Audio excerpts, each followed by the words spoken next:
Hey guys, here's something I was thinking about, and just driving along here, and I decided to pull over and quickly record this.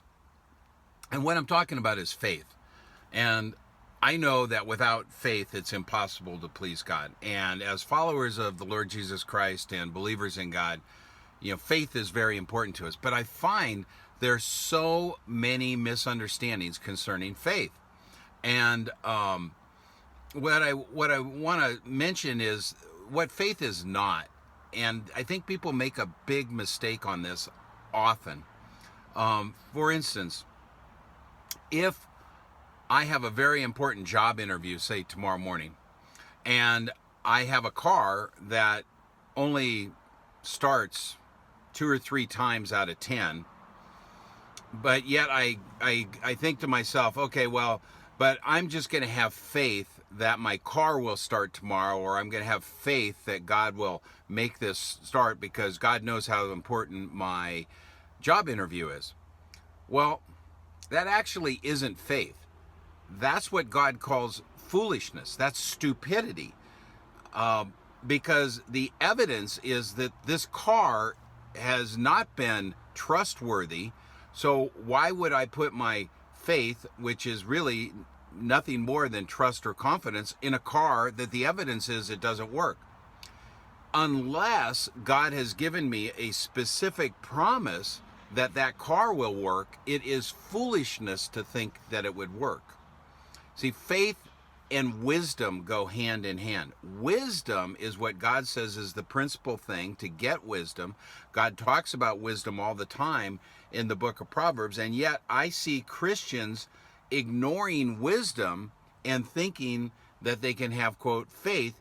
But to them, faith is really magical thinking. It would be magical thinking for me to believe my car would start when the evidence, the preponderance of the evidence is that car's not going to start in the morning. What faith would be for me to say, okay, God, I'm going to do my best, and I line up an Uber driver, or I call a friend and I tell them what I need to do, and I line up another method of transportation to get to this very important interview. Then if all of those things break down, my faith is my trust, my confidence in God that He will make a way for me in spite of everything else that's going wrong.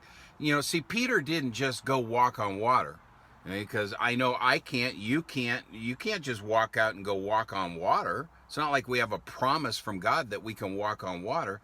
But Peter had a promise from Jesus when He said, come. There was an implied promise because Jesus is walking on water, and Jesus said, Peter, come to me. Then Peter can walk on water to go to Jesus. See, there's always a promise. Noah had faith in the promise that God was going to deliver him. Abraham went to sacrifice Isaac because there was a promise that Abraham had reasoned that God would raise Isaac from the dead, because there was a promise that God was going to give Abraham this son. So just eliminate magical thinking when it comes to faith and start incorporating wisdom with what you do. And I think you're going to see a lot of ways in which God opens greater doors, and you'll be more effective when you walk out with trust and confidence in explicit and implied promises. But just stop the magical thinking, because faith is not fictional believing.